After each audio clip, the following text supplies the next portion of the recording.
know here. So I'm Judy. That's all right. Librarian from here, retired. Welcome That's your to work. on this second author talk of the Belgrave and Eastern Regional Libraries Reconnection Festival, which is represented in this fabulous booklet here. A month of largely free events at libraries all across the region. The purpose being to reconnect the community with the libraries. And there are some fascinating things in there. But first we acknowledge the traditional custodians of the land on which we are, the Wurundjeri people of the Kulin Nation.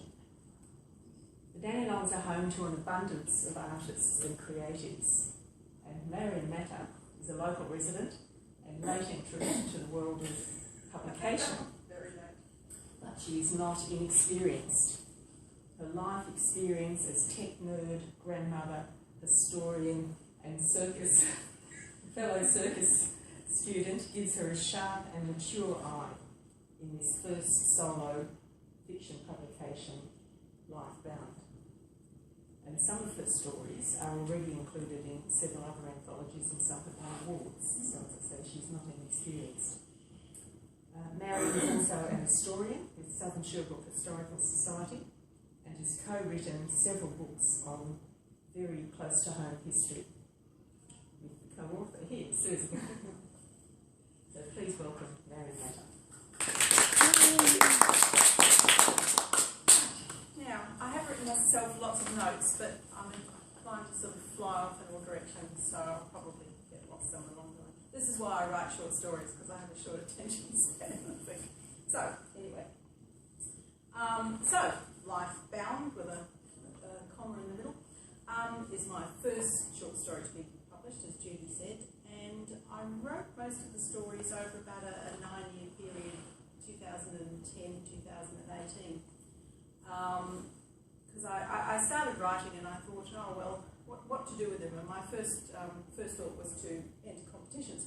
So during those years, I entered something like 140 competitions. And recently I worked out what my strike rate was, and it's about 1 in 8 either made a long list or a short list or actually won. And when they won, they sort of got into anthologies, as Judy was talking about.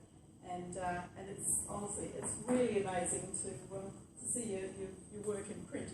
So my first winning story got the Hal Porter Prize back in 2012. And got published in award-winning Bush Verse and Stories 2013, which is that one. Which story? It was Climb.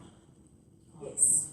And I bought several copies of this and I sent them to people all around the world. And look, I have a little marker in it, but in fact I don't need it because the book just falls naturally to that place.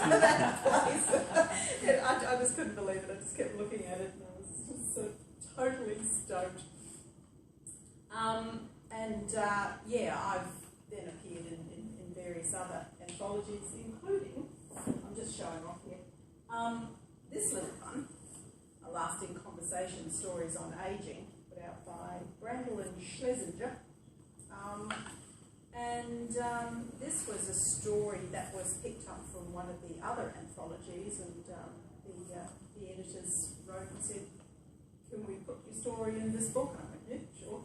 So they sent me $250 and nothing happened for a long, long time. And then after about 1.5, 2 years,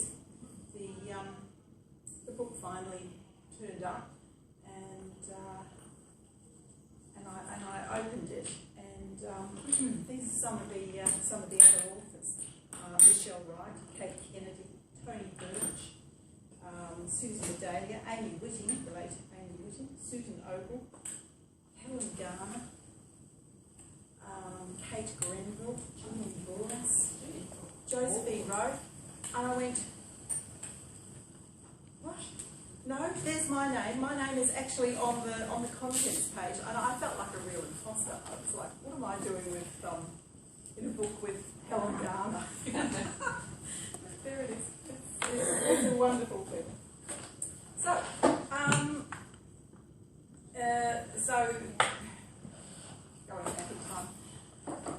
initially, when I started writing, I had about 6 stories that I thought were worth publishing, and I had a long memoir piece about going to New Zealand after my dad died, and I thought, maybe I'll put them together and I'll self-publish. And you know, I had the cover designed in my mind, and I never got around to it. It's self-publishing is a bit of a minefield, and it's hard enough to get an interest in a book when it's published traditionally, let alone when you're doing it yourself. And then a bit later, I sort of put together another collection with a little less of the memoir, but I came up with the title of The Memory Maps because it was something to do with the way my father, who had gone blind, could still nonetheless sort of navigate. He always knew where he was. He used to drive a lot in his work, and even when he had no sight, he could still say, you know, turn left here, round to the, like, he just had it all in his head. So that's why the Lifebound had the sort of theme of people walking in paths they were used to, or getting trapped in situations that they couldn't get out of, and so forth. So, and then about 3 or so years ago, I decided I'd treat it seriously and started sending off the manuscript to various publishing houses. Got about probably 6 knockbacks to add to the 100-something plus from competitions. You know, they always sort of talk about writers having, you know, their rooms papered with rejection slips, but these days you don't get rejection slips. At most you get a mass email sort of saying, "We thought your work was wonderful, but," and they're always addressed to "Dear Writer." And if you send stuff to publishing houses, what you get back is just stony silence. So I was quite surprised when October 2019 I got a request from the Adelaide publisher MidnightSun, which is one of those sort of small indie publishers, saying, "We loved your first 4 stories, please send the rest." And then shortly thereafter, "We loved all your stories, can we publish?" And it's like, yes. I'm sure about that. Oh, yes. And then you discover all these interesting things about the publishing world. So they said, "Okay, it'll come out in October." I'm going, what am I going to do between now and October? And it all happens. The book is ready and printed by June. Your cover is sorted while you're still doing the final edits. It just rolls along. Really, really fascinating. And the book was released in October last year. It was supposed to be released at the Australian Short Story Festival in Adelaide, and the actual launch that it got was me putting a photo on Facebook of some champagne and some nibblies and writing what was supposed to be a sort of drunken speech about "Welcome to my launch," because that was all I could do under the circumstances. However, so short stories. Look, a few weeks ago I was talking with a representative from another publisher about another project, and I remarked that launching a book during a plague year wasn't great timing, and he said, "Oh, it's never a good time to launch a short story collection." And I thought, oh, that's really sad. But it's true. Short story collection, I'm making myself comfortable here. Short story collections just do not sell as well as novels. And I don't know why. I remember when I was a kid, I read O. Henry and Poe and F. Scott Fitzgerald and Catherine Mansfield, all those classic ones, and science fiction, endless science fiction short stories. And then they sort of seem to fall out of favour. But they're coming back again now, and there's lots of good Australian short story writers. So, and I just love the idea that, you know, you can have 2 pages or you can have 20 pages or something, and you can have a whole little world complete in there. You don't have to read a 100,000 word novel to get the whole story. But the reason I like to write them, apart from the fact that I'm not terribly good at completing projects, so a short story is easier to finish than a novel, it most likely goes back to firstly watching the film Brokeback Mountain, and then reading the original short story by Annie Proulx, and they both had a profound effect on me. The short story is less than 11,000 words long. That's actually it. That's the whole story in those few pages there, and yet it's just a riveting and amazing story. I studied it obsessively, and I learned how she achieved the sort of aims she was after by sort of using techniques, introducing just small ideas that sort of guided a reader through the story. So after 4 years of writing derivative Brokeback Mountain fiction, fan fiction, under a nom de plume, because I was extremely shy, I decided it was time to write under my own name, and that's when I started entering competitions. And the very first one was the now defunct Eastern Regional Libraries competition, which it's gone now. And I remember I walked into the library and I handed it to whichever librarian was it you, Judy? I can't remember. handed my entry form and my story over to the librarian and said, "There's the winning entry." Confidence. And sometime later I got a call saying, "Congratulations, you've won. You've got the joint runner-up local section prize." And I sort of went, "Oh yeah." And she said, no, that's really good. And I said, okay.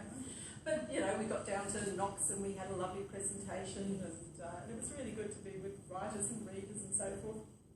But the thing that actually meant probably the most in retrospect was that the judge, Rose Michael, said that my writing voice was, and here I quote, "utterly engrossing and daringly novel," and that she'd be looking forward to seeing who'd written both of the local runner-ups. And I thought, I wonder what she thinks looking at this sort of cheery grandmother who's just written this story about a traumatised young boy. And I'm still not sure. But the thing was, it was lovely to get that sort of reader feedback. And that was the bit I really remember. And that was the same story that got published it won the Held Quarter and got published and so forth.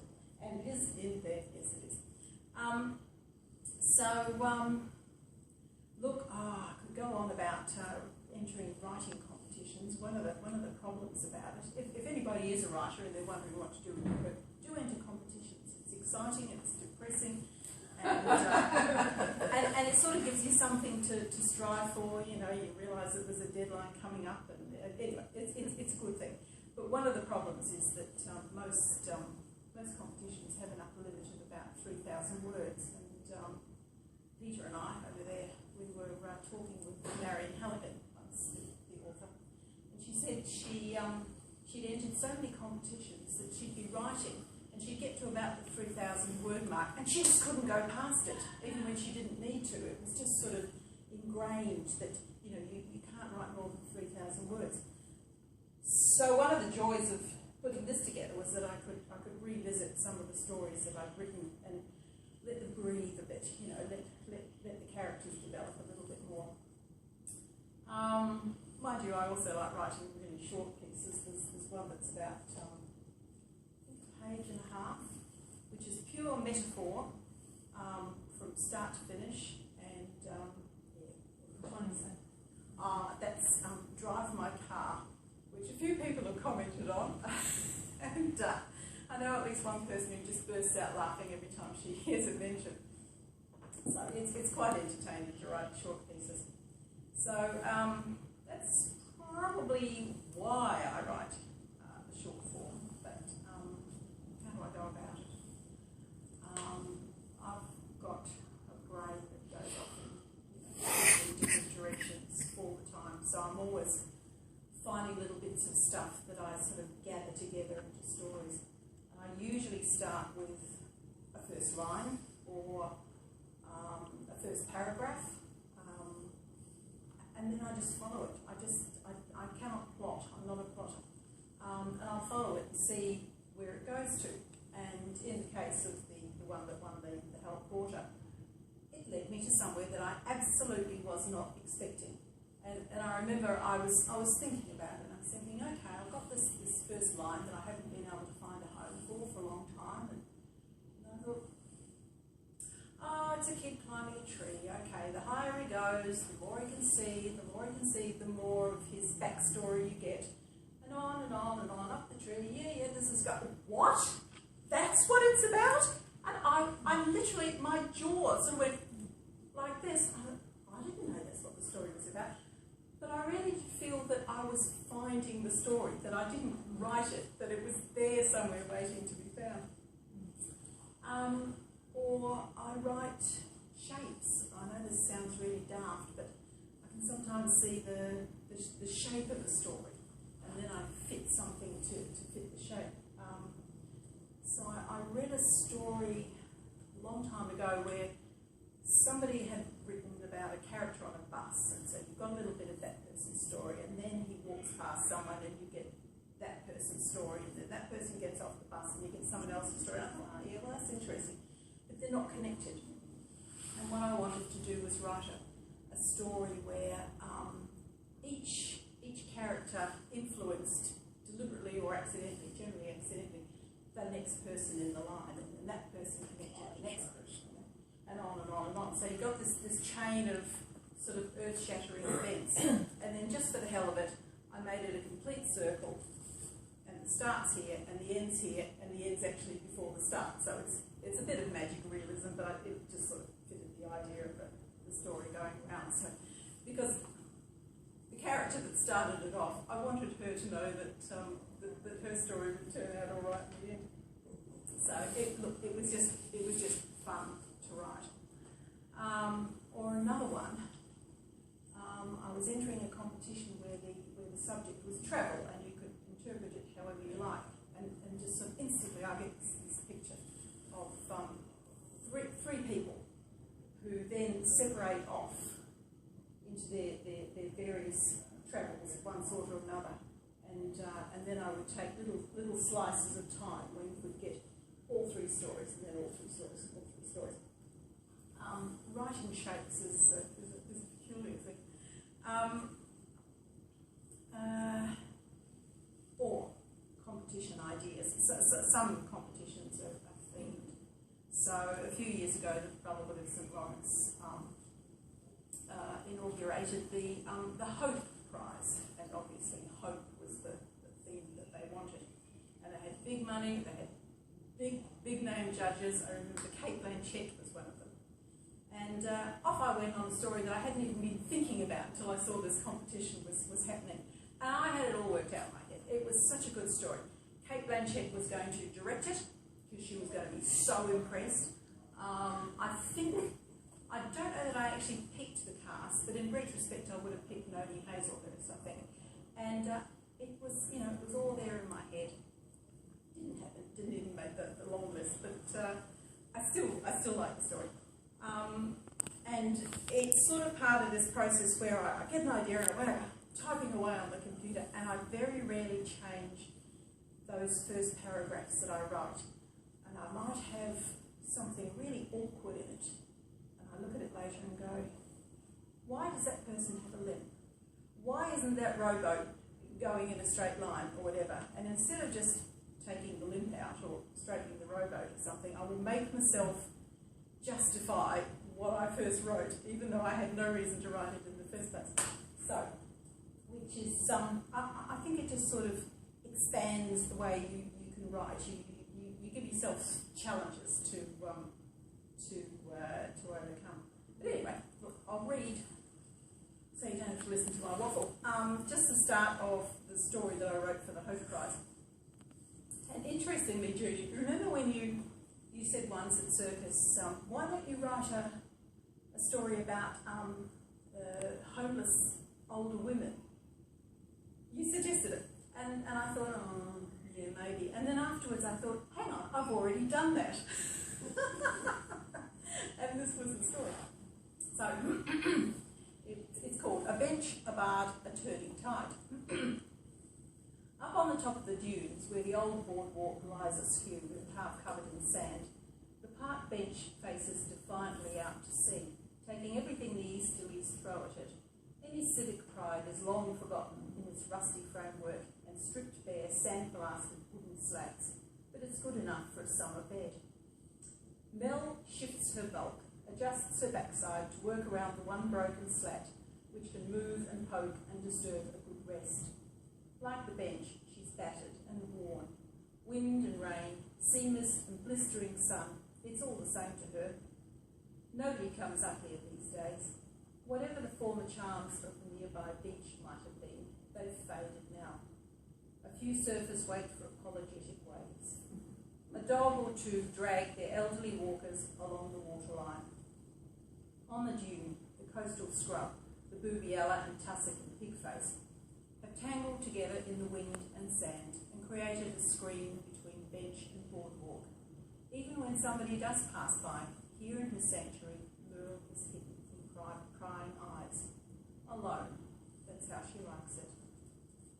Except in recent weeks, she hasn't been alone. That kid, Ethan he calls himself, and he's no kid at 23, only when compared to Merle's advancing age, has been coming up here weekends, mornings, odd times of day, and sitting beside her for a few minutes or a few hours. He stumbled into her secret place one evening, seemed surprised to find her staring out across the ocean, the rose-pink sky streaking away behind her as darkness chased in from the horizon.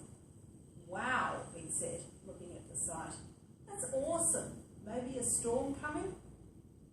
"These violent delights have violent ends," she'd said. And then, when his face had screwed up in that perplexed fashion, she would come to know, "The bard, mate, the bard!" And he'd asked her permission to sit on her bench and enjoy it with her for a while. Now he's become part of the furniture, like that side table you trip over every so often.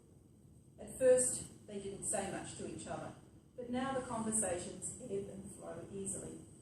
Ethan sometimes brings food with him. Girlfriend made too much for him to eat, he says, and he's happy to share. A knitted hat with strangely exotic symbols in girlish plaited ties keeps his gingery hair from whipping his face. Hippie, Merle decides. The hair, long and wavy and mingled with his scrappy beard, seems like the only thing of substance which holds his skinny body to the ground on blustered days. That and his laugh, unexpected from such a softly spoken man. There's a great deep arpeggio of delight which wells up from some grand inner peace. And Merle laughs along with him, if laugh is what you call it. More like air under pressure breaking through from phlegmy lungs and whistling hoarse and rough up through her windpipe to emerge triumphant and exhausting. She gave up the gaspers 20 years back, bloody government taxes, but the damage can't be taxed away. Everything shakes when she laughs, and she loves the transient sensation it brings. It seems these days the laughter has been coming more often, unexpected and uninvited as it might be. A bench facing out to sea is more often than not an invitation to follow the meandering trails of one's mind. Through years of training, Merle's mind is perfectly capable of swerving away from new byways, which might lead to those pockets of gloom best left undisturbed, not when there are more comfortable places to be. Besides, some shadows should only be ventured into when no one else is around, where the flickering expressions, the tiny winces of pain, are unobserved and are more easily ordered back into their corner. No, a shared bench ought to be kept for re-examining those brief but glorious times of richness, the precious jewels which need occasional dusting and polishing. Once, during a period of deep silence, only heightened by the ocean's thunderous murmur, she'd suddenly stood up, looked over the vast emptiness of foam-flecked water, and said, richly and solemnly, "Full fathom 5 thy father lies, of his bones a coral made. Those are the pearls that were his eyes, nothing of him that doth fade, but doth suffer a sea change into something rich and strange." Ethan had nodded with equal solemnity, as if it all made perfect sense, and so on and so forth. And the thing I like about that story, the thing I wanted to say about that story is, before I actually came across the Hope Prize, I had no intention of writing that story. I didn't have Merle or Ethan or anybody else. It just came from somewhere, and I just followed it, went to see basically where the story led me. So I get an idea to write a story, and I get a sort of vague sense of what the central narrative may be, and I just chuck everything at it, any sort of bit that I can think of that might fit. And eventually, I get a sense of what it's actually about, and sometimes I'll actually find a title and go, okay, it'll suddenly I'll suddenly get its shape, and then I have to start paring away all the bits that don't fit. And sometimes I have to cut out all the jokes at that point, because I tend to think I'm a bit of a comedian. And I write a lot of funny stuff, even the weirdest places. There's one story that starts off with the death of the main character, which somebody actually told me about. It was a true story. And even in that, I was sort of making all these jokes about blood spatters and his tartan shoes, and goodness knows what else. All those disappeared. But and because I was so influenced by the way that Annie Proulx writes, I also got into her habit of sort of adding bits of information that maybe a reader doesn't really notice, but you hope that you're sort of guiding them. What she actually said was, and this is how she described the process, the use of running metaphors in a piece, all related in some way to indigestion or water or loneliness or roller skates, or with a surrealistic or violent cast, will guide the reader in a particular direction as surely as stock can be herded. And when I wanted to find that quote, I just googled Annie Proulx indigestion, and up it came. So there's one story in here that's full of images or words that imply or indicate explosions. The colours I've used, just words, which is supposed to, I don't know what they do, they're supposed to maybe give a reader a sort of subliminal idea of explosions. And another one is all to do with the blood circulation. So you've got images of flow and images of hearts and so forth. And hopefully I can guide readers. I don't think I'm actually as good at it as Annie Proulx. And actually, I probably talked enough. I could go on, but I won't. So, anybody got any questions? I've got one. Clearly your mind goes in fits and starts and you meander and the story comes to you. Do you think you could ever write a novel? It's long. Yeah, it's long. Look, the funny thing is, it seems to be the way that if somebody puts out a collection of short stories first, somebody will always ask, and when are you going to write a novel? As though, writing short stories is like trainer wheels for writing a novel. But they're just two entirely different processes. And yes, I have written a novel, and I have sent it off to various publishers, and there has been a bit of interest, but nobody's picked it up yet. And it's an entirely different process. It's just so different. I'm a pantser. I fly by the seat of my pants.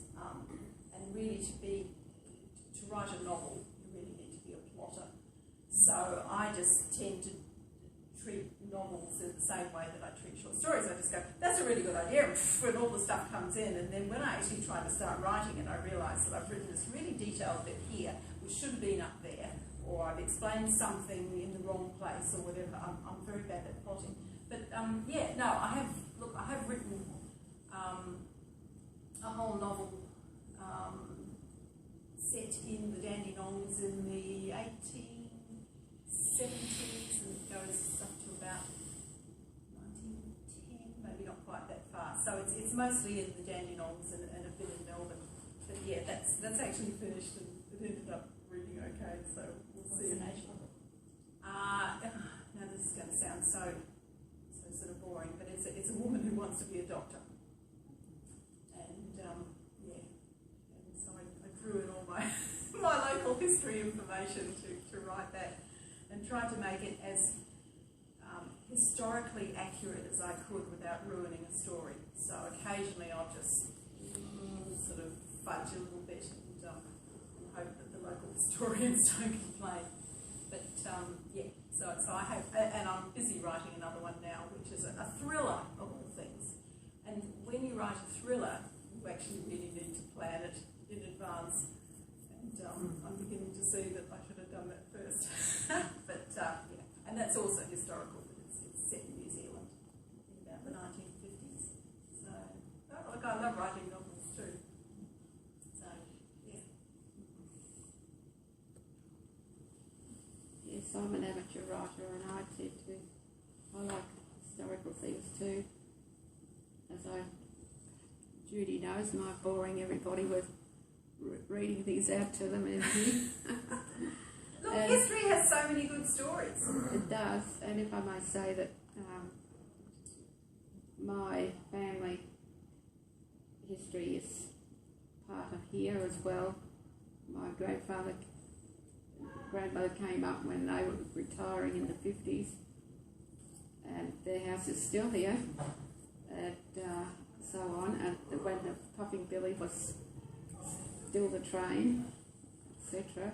And I don't know why I like the history of things, but I just think it's interesting and makes you pay attention. Look, it's absolutely fascinating.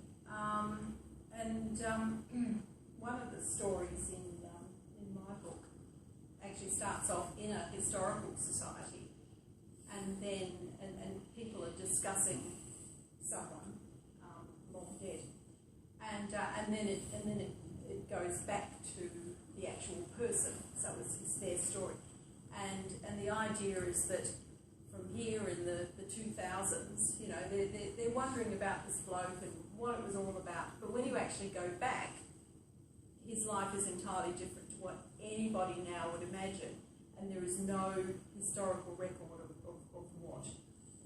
who he was, and well, they knew of his existence, but they didn't know everything else that was going on in his life. And it's sort of one of those issues with local history that we do have to sort of make assumptions sometimes, and we can be very wrong. And as Susan will attest, our attitude is someone will say this, and we trust them implicitly, and someone will say that, and we trust them implicitly about the same situation, and there's no way that the two accounts can both be true. So our policy is always write them both down, record them, And double check. Well, we will double check, but we will never make a decision on who is telling the truth. True enough. And as Judy knows, I always think about it as I walk along and think, oh yes, ask the library ladies, could they look up for me?